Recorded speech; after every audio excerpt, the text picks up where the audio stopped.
بسم اللہ الرحمن الرحیم۔ شروع اللہ کے نام سے جو بڑا مہربان نہایت رحم والا ہے۔ معزز سامعین و حضرات، السلام علیکم ورحمۃ اللہ وبرکاتہ۔ چونکہ گزشتہ لیکچر میں ہم نے ماہر القادری کی حمد کے پہلے شعر یعنی مطلع کی تشریح کی تھی، لہٰذا آج ہم اسی حمد کے دوسرے شعر کی آسان اور سلیس انداز میں تشریح کریں گے۔ تو آتے ہیں اپنے ٹاپک کی جانب کہ ماہر القادری دوسرے شعر میں کیا فرماتے ہیں۔ دوسرے شعر کے الفاظ کچھ یوں ہیں: ذرے ذرے کی شہادت کے خدا ہے موجود، پتے پتے کو ہے ثانی کی صفت کا اقرار۔ شعر انتہائی آسان ہے اور تشریح بھی انتہائی آسان بن سکتی ہے، لیکن بشرط یہ کہ اگر آپ نے مجھے غور سے سنا تو سمجھنے کی کوشش کریں۔ شاعر کیا فرماتے ہیں؟ ذرے ذرے کی شہادت کہ خدا ہے موجود، ایک چھوٹا سا ذرہ بھی، ایک حقیر سا، ایک ادنا سا ذرہ بھی یہ گواہی دیتا ہے کہ کون موجود ہے، پیدا کرنے والا، تخلیق کرنے والا، بنانے والا، خالق، رازق اور مالک وہ موجود ہے۔ یہ کس کی گواہی ہے؟ ایک چھوٹے سے، ایک حقیر سے ذرے کی، اور پتے پتے کو ہے ثانی کی صفت کا اقرار۔ اور ایک چھوٹے سے پتے نے جب اپنی خوبصورتی کو دیکھا، جسامت کو، اور وہ جسامت جو انتہائی خوبصورت بنایا گیا ہے، اور کس نے بنایا ہے؟ کس نے تخلیق کیا ہے؟ اللہ تعالیٰ نے۔ لہٰذا چھوٹے سے پتے نے جب اپنی خوبصورتی کو دیکھا تو اس نے یہ محسوس کیا کہ ہاں، بنانے والا، صانع، بنانے والا، اور سب سے بہترین بنانے والا وہ کون ہے؟ وہ اللہ تعالیٰ ہے۔ میں نے کہا تھا نا کہ شعر انتہائی آسان ہے، لہٰذا یہ تو آسان سی تشریح ہو گئی جس کو ظاہری تشریح کہتے ہیں۔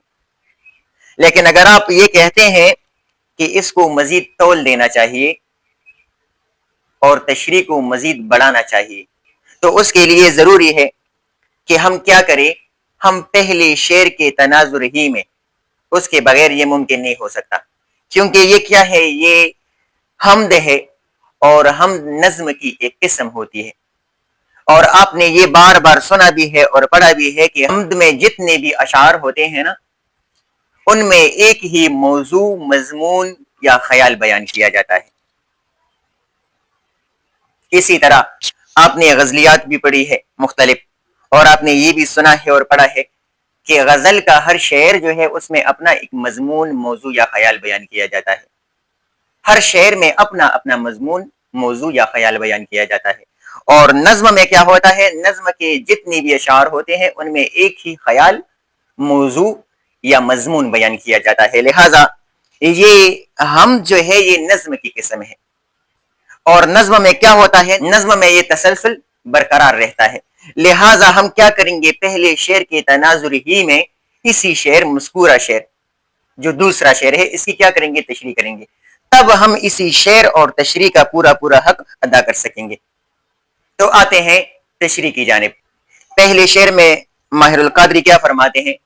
فکر و دانش کی ہے معراج خدا کا اقرار، یہی وجدان کی آواز ہے فطرت کی پکار۔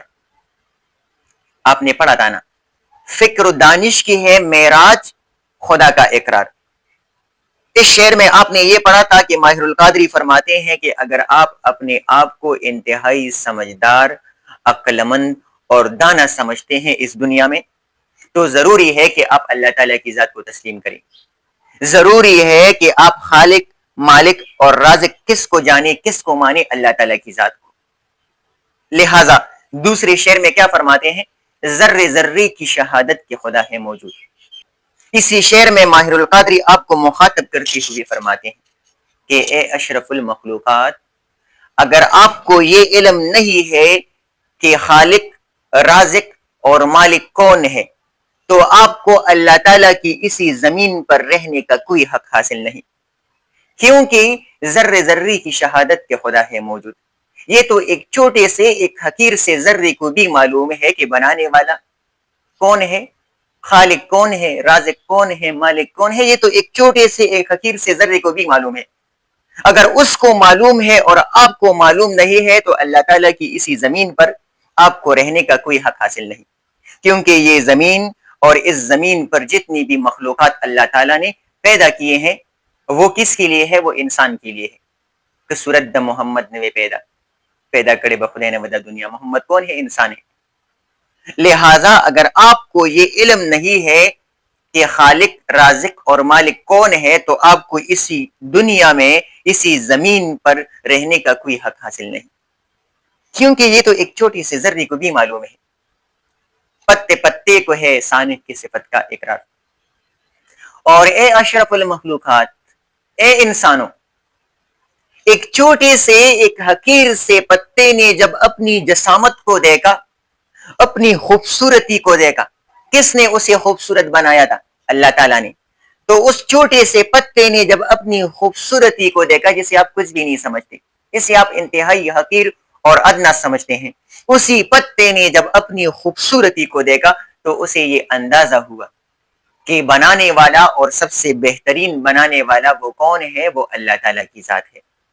لہٰذا اے اشرف المخلوقات، اے انسانوں، اگر ابھی تک آپ کو یہ علم نہیں، آپ کو یہ معلوم نہیں کہ سب سے بہترین بنانے والا، پیدا کرنے والا اور تخلیق کرنے والا وہ کون ہے، تو آپ کو اسی کی زمین پر رہنے کا کوئی حق حاصل نہیں، کیونکہ اسی اللہ تعالیٰ نے تمہیں کتنا خوبصورت بنایا ہے، انتہائی خوبصورت، ہر چیز سے زیادہ خوبصورت.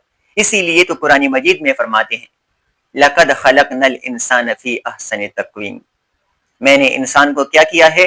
میں نے انسان کو ہر چیز سے زیادہ خوبصورت پیدا کیا ہے.